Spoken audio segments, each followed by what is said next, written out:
You know, Whitney Webb highlighted a screenshot that somebody tweeted from it was from a website of one of these uh, big mining companies, which are uh, poised to gain big, let's say, from the Great Reset and from uh, the pivot to so-called green energy. And Whitney was not the person who found this who took this screenshot from their website, but it was just, it was a splash page, and it said something to the effect of, we need all of the world's lithium and cobalt reserves in order to shift to the new green economy, because we have to build batteries, you see, because batteries are so great for the environment, and everyone has to have electric cars, and this is the future. And so we have to seize all of these minerals. They didn't use the word seize, but you know what I mean. And Whitney, always someone with a very interesting perspective, and her point that she made about this was that this idea that we need to get at all of the reserves of these, certain rare earth metals like cobalt and lithium has some very interesting geopolitical implications, because the overwhelming majority of these reserves of these various rare earth metals are in developing countries that perhaps the Western elite do not have an overwhelming level of control over. And that in order for these Western powers, the party of Davos, the Great Reset crowd, the World Economic Forum, in order for all these people to achieve their goals, they're going to need to seize or gain control of the resources of these various developing countries. They're going to have to launch these massive mining operations, because these are, of course, called rare earth minerals. There's a lot of them in China. China has a lot of them. And I'm sure that the Great Reset crowd doesn't want everything to have to go through China. I think that these are people who care about their own power and don't necessarily want to be subservient to China, so they want to get these minerals in other ways too, if they possibly can. And so this will mean running roughshod over the people who live in these various countries. It will mean digging these massive pits, trying to extract what little of these metals are deposited around the world. And that will mean that a select few people who are involved and are able to capture these resources will be able to get very rich. If we switch our entire transportation and energy infrastructure over to a form of technology, or I shouldn't even say technology, if we shift it over from being dependent on, let's say, fossil fuels and minerals like iron and copper, which are readily available across the planet, and are very common, they are very abundant.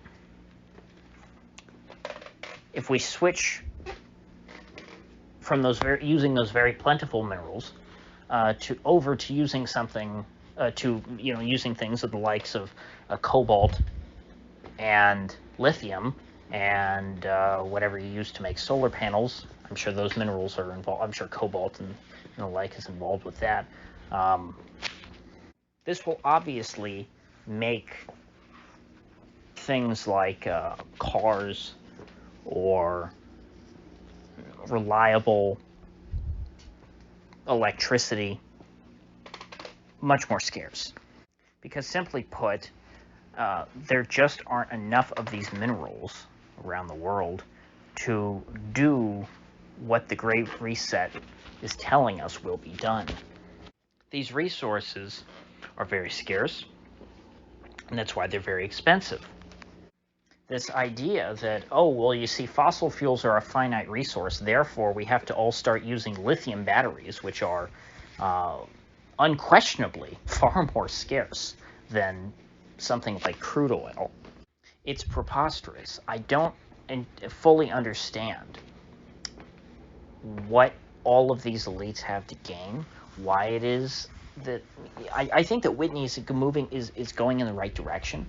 I know that I might seem a bit scatterbrained today when I'm trying to talk about this, but it's because I'm trying to reason through what the big picture is here, because that's something I've never been able to fully grasp when it comes to the green agenda. I've known for a long time it has nothing to do with the environment. I've said that before. Just look at the environmental costs of mining these rare earth metals in these non-Western countries. In these non-green utopias. You go to places like Bolivia, see how great the green economy is for the environment of Bolivia. Just try and ask somebody what happens to all of these lithium batteries when the cells are, worn out or burned out, whatever you want to call them, when they're dead. What do you do with all these cells? Can you recycle them like you can normal batteries? From what I understand, not really. We don't really know what to do with all this. It generates a lot of waste. It's extremely difficult to mine and to extract these minerals. You don't get a whole lot of yield out of it. You have to do a lot of work to get a little bit of these minerals. Or mineral, I think might be mineral I think is the correct term, but elements. These elements on the periodic table, which we need to produce these batteries and to generate electricity in ways that don't involve burning coal or splitting atoms. The elites would not be pushing us down this path towards extreme scarcity if they weren't all positioned to benefit greatly from it, and to, in a relative sense, even if, like I've said in the past, even if they get poorer in absolute terms, if in relative terms they get richer compared to the ordinary person, if they're able to impoverish the average person around the world at the expense of making themselves relatively richer and more powerful, I think that's a trade-off that a lot of them would take. Let's say, we switch to green energy, we snap our fingers tomorrow, and everyone drives a Tesla, and there is no more reliable electricity in your home because all the coal-fired power plants have been shut down. Yes, everyone, including the elite, are poor in that situation. We all have a lower standard of living, generally speaking. But the elite as a class will have the distance between the rich and the poor. And by rich, I don't mean top 1%. I mean the top 1,000th of 1%, the Davos crowd. The gap between them and the ordinary person will have grown astronomically, because even though everyone got poorer, ordinary people will get will lose even more of their wealth and of their standard of living.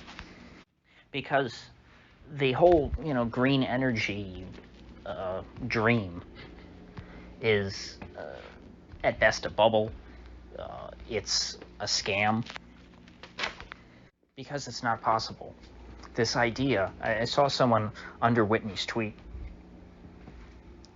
put it very simply and succinctly. Elon Musk says that we all have to buy electric cars because fossil fuels are scarce, and lithium and cobalt are not scarce. It's absurd on its face. You don't have to think about it very hard. Lithium batteries are useful. They have their place. They're great for power tools. They have made cordless power tools very practical. They have made electric cars more practical than they were in the past. But they will never be able to replace the internal combustion engine. Just mathematically, you can't make that many electric cars. The only way that we replace all the cars that we have now that, ordinary people around the world drive with electric cars is if we just have a lot less cars in general. If people don't have access to their own mode of transportation. That's what this boils down to. Because if you think about it, what are ordinary cars? What do you need really to make an internal combustion engine? You don't need all these silicone chips. All these silicone chips and things, and these modern computers that go in cars, generally they're there to meet emissions. See how that works? It's all about the environment. If it were not for that, if you didn't have to wait for all of these computer controls, which make the engines run more efficiently, if this was just an old school carbureted gas engine, everything would be able to be made in this country. We wouldn't have to worry about global supply chains. It would all be made of steel and copper.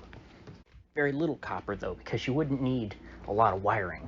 You'd need spark plug wires. There'd be copper in the spark plugs themselves. But other than that, everything could pretty much just be steel, iron. This is the most, one of the most common elements on the planet. And what would you need to power this internal combustion engine? You would need oil. Again, very common. They have it across the world. We have it in Texas. They have it in the Arabian Peninsula. They have it in Africa, I'm sure. They have it in Eurasia. As the economy becomes progressively greener, as cars specifically become progressively greener, they become scarcer. They become more expensive. They become harder to produce. They become harder to obtain. And the idea of 100% electric cars on the road is sort of the most absurd extension of this trend.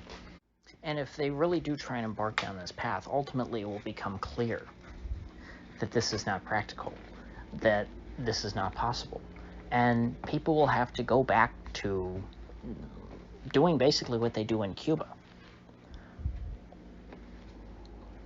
They will not be able to buy new cars. They'll be one, too expensive, and too scarce. But those things go hand in hand. That's supply and demand. If only so many cars can be produced every year because they're all electric, and you've got all these ridiculously rare minerals that go into making these incredibly complicated batteries, which power these electric cars, then people will just have to start fixing up older cars. And will they be able to fix up the ones that have super complicated chipsets in them and are all electronically controlled? No, because when a chip goes bad, as we've seen, or with these new car manufacturers now like Ford, when you can't get a hold of certain semiconductors, you can't put your product together and nothing works. And so the only thing left will be old school, purely mechanical engines that are made of all steel components, carburetors, things like that. And that would be the only way that in time, people, just like if you look in Cuba, there are people still driving 57 Chevys. They don't do that just because they like old cars. They do that because they weren't able to get any good cars after that. Sure, they were able to get cars from the Soviet Union after the Cuban embargo, but those cars sucked. So everybody kept driving their old American cars. To this day, there are people who drive cars that were passed down to them from their grandparents, or at this point even great-grandparents, that they probably bought brand new in the 40s or 50s, that everybody's still driving. And the reason why is that the components for these things are simple, they're available, they're easy to get a hold of, generally speaking, they're easier to produce. The reason why we can't make anything in this country, like a car, for example, that is, entirely made of U.S. parts, everything made in one factory. Heck, people who are familiar with older General Motors cars will know that each division of General Motors had its own factory, and everything was completely different. If you had a 350 in a Buick, it was not the same as a 350 in a Chevy, because one was made by Buick and the other was made by Chevy. They were completely different because they were all entirely made in their own factories. I don't think down to the last screw, but enough to where there were not interchangeable parts between different General Motors cars made in different factories. Everything was made in that factory. And that's because ultimately what they were manufacturing were relatively simple. They didn't have all of these incredibly complex components that are made of rare earth minerals. They were able to produce all these things out of steel, for the most part. And so if you had access to steel and the proper machine tooling, you could build a car. And if you had access to oil, you could fuel that car. You could make it drive around. And so when I look at how complex things are getting, at how ridiculous the green dream has become, I can only look at it and think that we will reach a point of critical mass where the green dream is exposed for being as unrealistic as it is. No matter how much fear-mongering about global warming they do, that will not make these rare earth minerals more common. It will not make them more abundant. It will not make the mines any more environmentally friendly. And you know what happens when the people, let's say the United States, decide that they don't want to go and invade all these different countries anymore? I mean, we've seen how much oil and American foreign policy drove U.S. imperialism in the Middle East over a matter of a few decades. And that's with something like oil, which is relatively, abundant in the United States and in Canada and other places that are not the Middle East, that aren't super volatile. Just imagine how much imperial conquest there would need to be in order for the Western powers or Western elite to take control of all of the world's cobalt and lithium. I mean, seriously, again, look at a place like Bolivia, which is, kind of hostile to foreign intervention. They vote for the wrong guy, and then the West has to come in and orchestrate a coup to put in, a more favorable regime. And again, we've seen this, since the end of World War II, in, I guess, what left-wing college professors like to call, post-colonialism. We've seen this where the West tries to move in and control these, developing or undeveloped countries and extract natural resources. But when you're dealing with something as crucial to everything as energy, when your energy supply is dependent upon having access and control over some of the rarest elements on the planet, it's just not a stable situation. Ultimately, the countries which are going to have a more consistent prosperity are going to be the ones which don't abandon fossil fuels. The ones who say, you know what, fossil fuels are cheap. We can produce, electrical generators or vehicles which burn fossil fuels and use them as fuel out of fairly simple materials. I mean, a coal-fired power plant is, nothing more than a steam engine, turning a dynamo. An internal combustion engine, as I said, for a car, can be made in one factory. You don't need all of these rare minerals from around the world imported. If your country is embargoed, you can make something simple like the Trabant in East Germany, a little two-stroke compact car that ran on mixed gas and had a dipstick for a gas gauge. And sure, there was terrible quality control, and they couldn't produce enough of them because, it was a communist country. But my point is, it proves that, even under a somewhat of a state of autarky, countries can get by. Rhodesia, when they were embargoed by the entire planet for about 15 years during the Bush War, they were able to produce their own cars. They produced their own guns. They produced their own electricity. Although I guess, I'm kind of answering my own questions here. I was asking earlier, what's the point of this? What do they have to gain by getting away from, abundant energy and cheap resources like iron, which is used to make steel. So when I say iron, I mean steel, but iron is the raw element, and fossil fuels, carbon, coal, and crude oil. And you transition to everything running on electricity and lithium batteries and cobalt. It seems so impractical using these minerals that are so rare, and if there's any disruption around the world, it can disrupt the entire global energy economy. All of a sudden, it starts to make sense. Even though the global economy is much more fragile, so are each of the national economies. And so a country that steps out of line can much more easily be sanctioned because the economy is so much more fragile.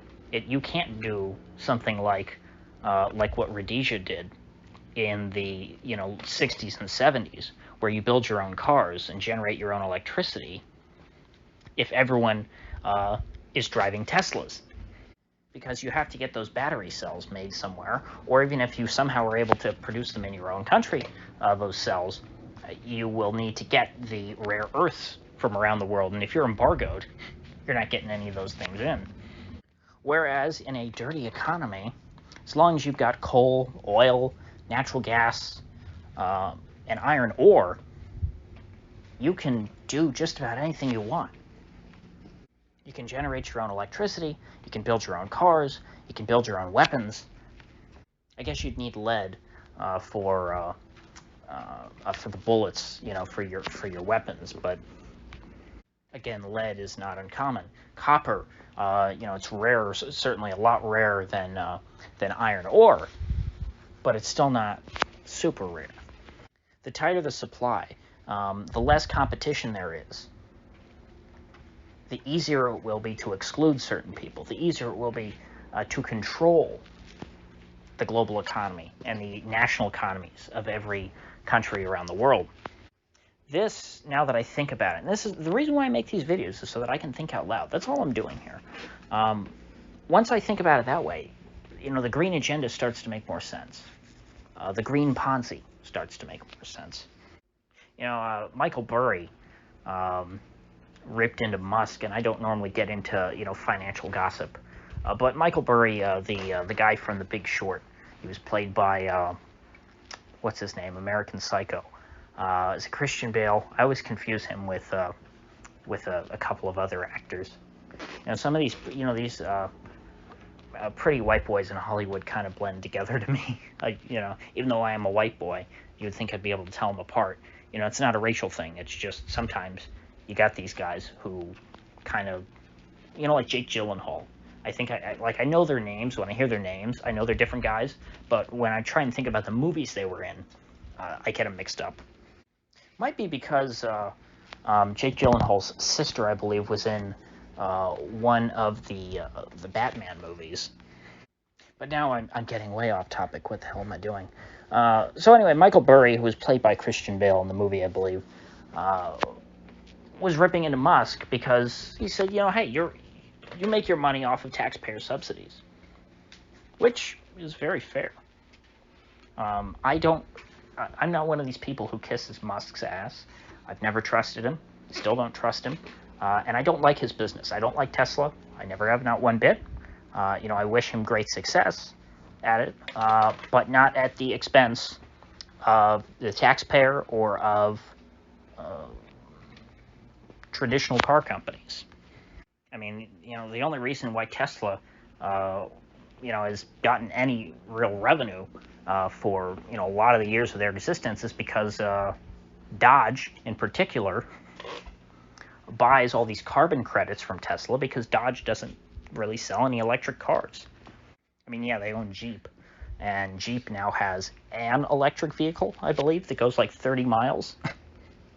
But when you see a Dodge car on the road, or a Dodge truck on the road, or a Jeep on the road, they're usually, big Hemi V8s. That's what people want to buy, or a diesel, or in the case of Jeeps, most of them are V6s. But even those now they offer with Hemis, and so they're not selling a lot of electric vehicles. But the government doesn't like that. You have to sell a certain amount of electric vehicles, a certain percentage of your thing, or you can just pay money to Tesla. It's all a part of the great green grift. It wasn't just Whitney Webb that set me off thinking about this today. I've lately been working on an old car. I was swapping out the carburetor for, the original carburetors that came on these. They were not very well regarded, and it wasn't in running condition. So I figured, okay, rather than rebuilding this current carburetor, since people don't seem to like it online, I'll just switch it out for a different one. And when I did that, you cut all these different vacuum lines and things, and detach things and to get off the old one. And I put the new one on, and I noticed there's a lot less of fittings on the new carburetor. And so I looked at the diagram and I tried to figure out, okay, what do I actually need to hook up here? What, off of everything that I just unhooked and cut and all these lines, how many of them are superfluous? How many of them are just old government regulation bullshit from the 1980s? And the answer was a vast majority of it, because a carbureted gasoline internal combustion engine is extremely simple. That's why early on in the American auto industry, there was a lot of competition. There were a lot of people producing cars, and as regulation on cars and on engines, in particular, got stricter and stricter, you got a lot less competition.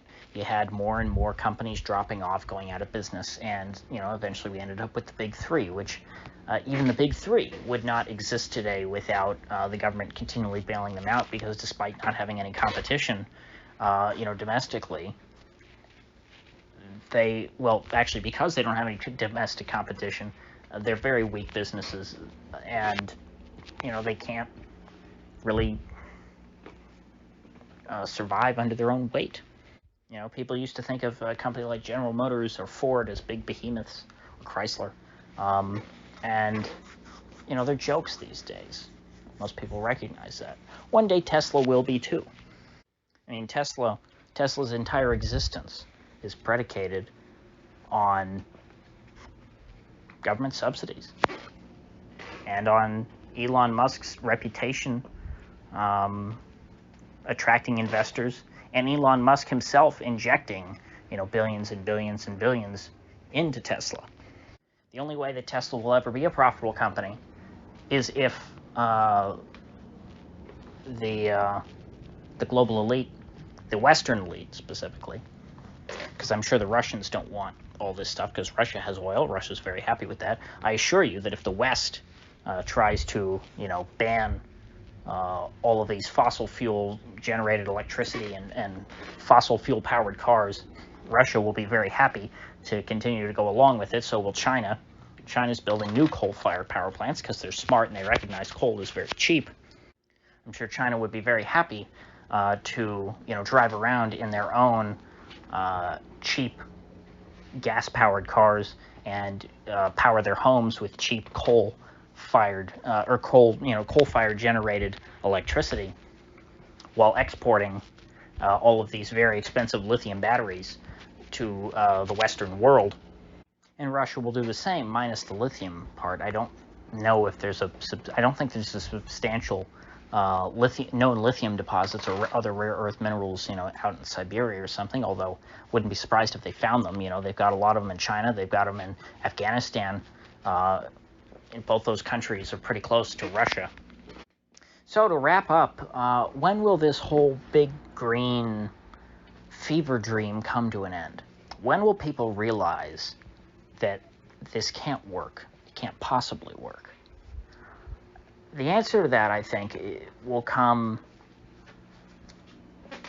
when the current financial bubble, which the global elite, I think, refuse to recognize for the most part, when that comes undone, and I've said this about a lot of stuff, there's a lot that will come undone when that bubble bursts. I've said the same thing about the American political system. I think that it's too weak to withstand it. The same is true for the green economy. When people are economically destitute, they can't afford to be made even poorer. They won't put up with it. They'll be very happy to burn coal to generate electricity. And all of these, elites of our the dukes of our financialized economy, if there is a financial collapse, they will be far less influential in our society than they are today. I agree that we need a great reset, and that there probably will be a great reset of some kind, but I don't think it will be in the way that the global elite, the Davos folks, anticipate, that the COP26 attendees anticipate. I think the great reset that we need and will get is a reset in which the current class of elites are flushed down the toilet.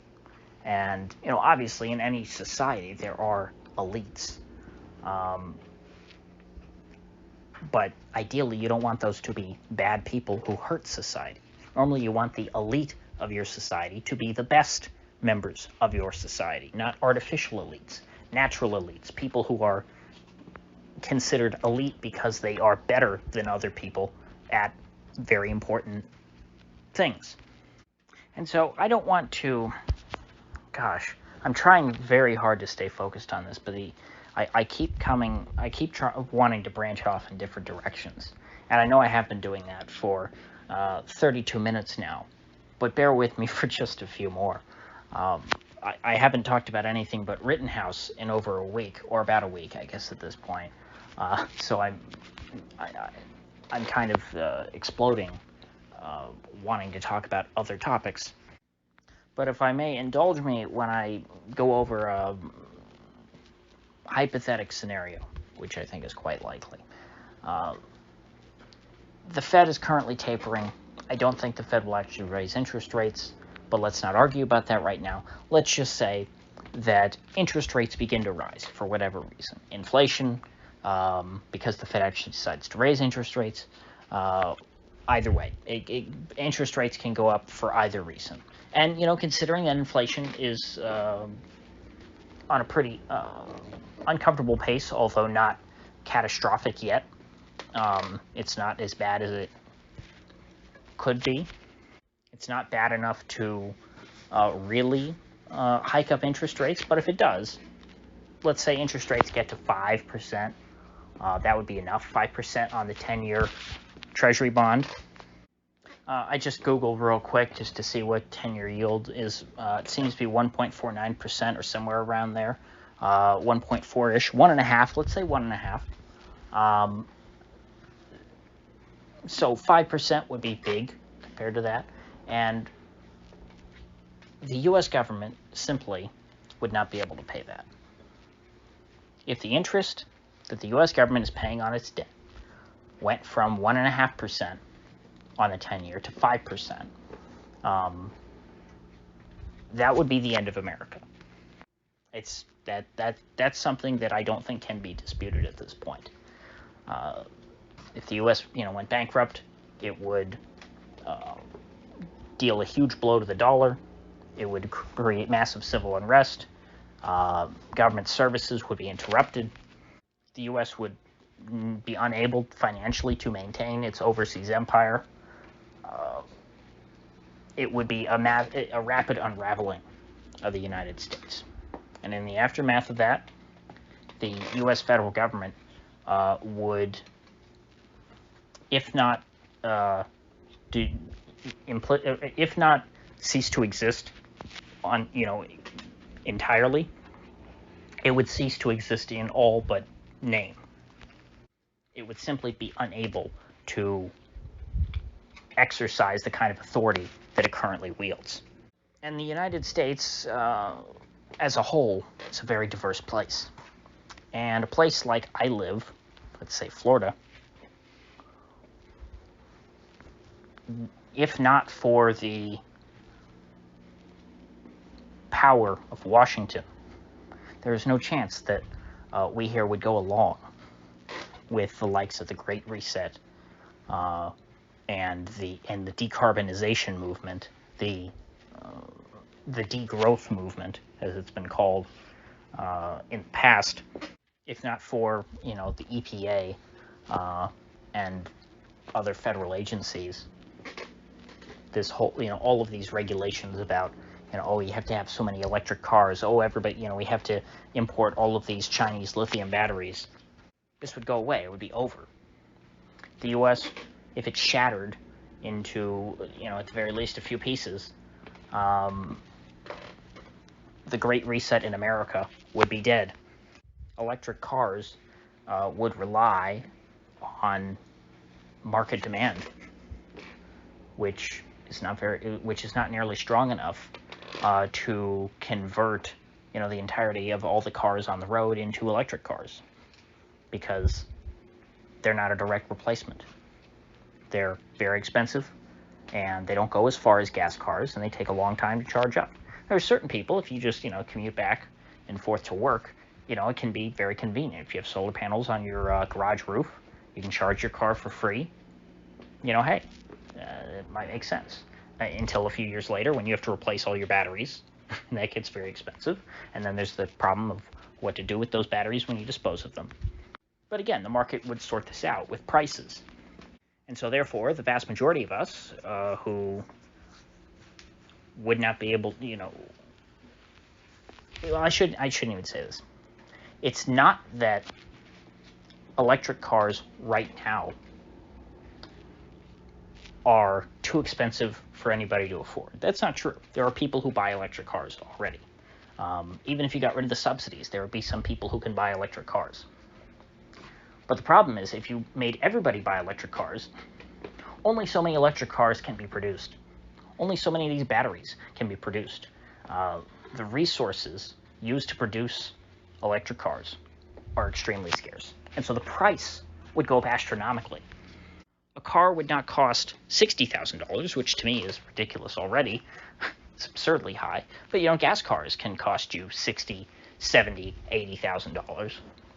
$80,000 because of related reasons. But leaving that aside, if everyone had to buy a car made with these extremely rare minerals, you would need a lot more of these extremely rare minerals.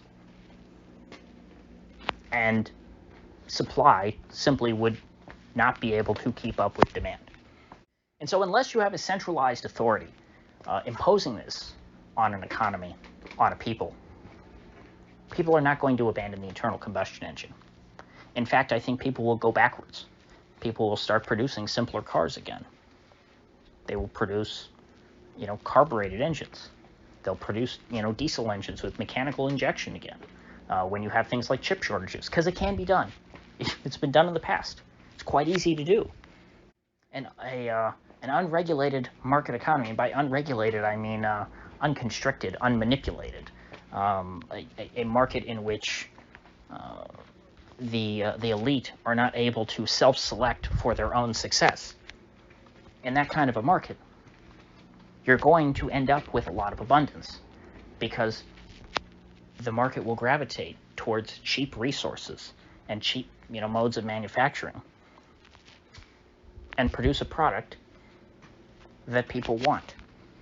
And so the reason why you need an extremely centralized level of control in order for this to, for the green agenda to be put into practice, is because eco-fascism is just an extremely niche ideology on this planet.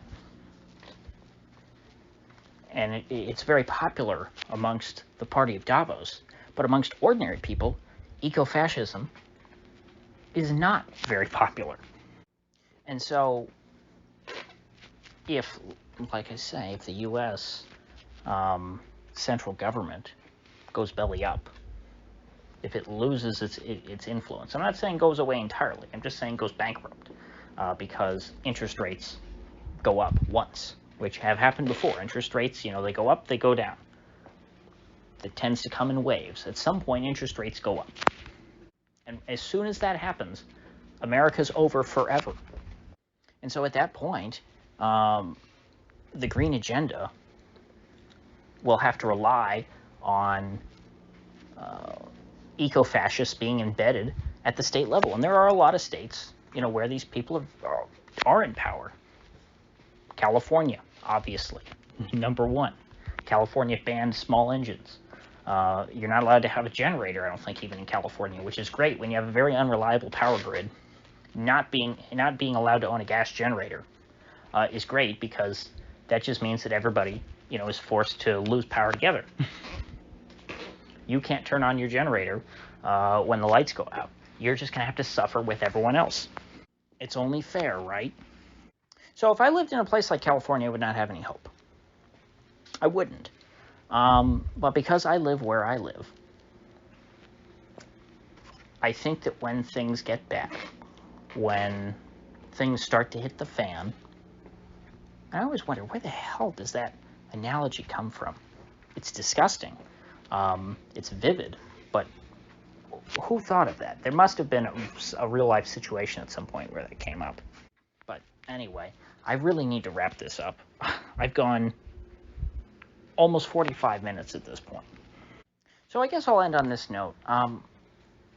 More people need to become aware of what's going on. More people need to think and talk about this and try and discuss rationally what the green agenda means. And I think we need an anti-green movement, not only in this country but around the world, of people who just call out the bullshit of the Greens. Because I'm someone, I think about it. What's my general attitude towards the environment? I'm very aggressive when it comes to being, pro-natural environment. But you see, environmentalism is typically a local thing. It's not a global thing. What concerns me are forests being cut down, in my county or in my corner of the state or in my state in general. I don't like to see it. I don't like to see greenery being replaced with pavement. I don't even like seeing dirt roads paved over because we here in Florida, we have drainage issues, and impermeable surfaces are not good when it comes to flooding. Everything has to be built higher. And when you do that, everything around that area floods. And so what is the area? What is the solution is to keep paving more and more and more and more until ultimately, you're left with hardscape or, monoculture.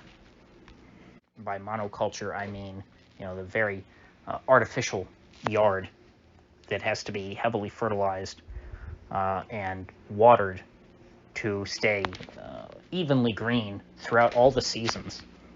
Or else the ubiquitous homeowners association will send you a nasty letter. When I think of this level of artificiality and the distortions and bastardization, the rape of our environment, that really bothers me. But that's not what the Greens talk about. All the Greens want to talk about is taking away my gas blower, or my gas generator, or my gas car. Their solution to the environment is not to protect the environment that I see around me. It's not to build in a way that incorporates, human dwellings into the existing environment. It's not about preserving native landscape. Nobody ever talks about that. Nobody cares about that. Because there's really nobody who stands to make money off of that. What they want, the corporate Greens, I guess this would be a more apt term, is they want to enrich themselves by impoverishing the rest of us, all in the name of being environmentally friendly. And I think that it's more important now than ever to call out the corporate environmentalism for what it is. And that includes calling out people like Elon Musk, because he is, even though he doesn't stress the environmental part so much, he's Mr. Electric Car, he's Mr. Lithium Battery. I guess I'll give old Alex Jones credit for this, because he was onto this many years ago, and I've never been a big fan of his. I've never listened to his, well, I mean, I've listened to his show like on individual occasions, but I've never been a regular listener. Like a handful of times in my life, I've listened to a part of one of his shows.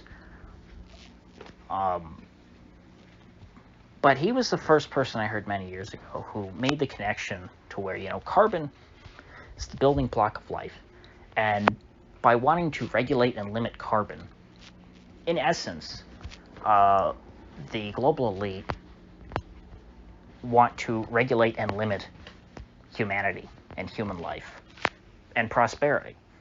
And I've said in the past, carbon emissions are directly correlated with higher standards of living and wealth and just general happiness. So, with that said, I think I will continue. I've talked about this before. I think I'm going to have to continue developing this line of thinking. But with that said, I will see you folks back here tomorrow.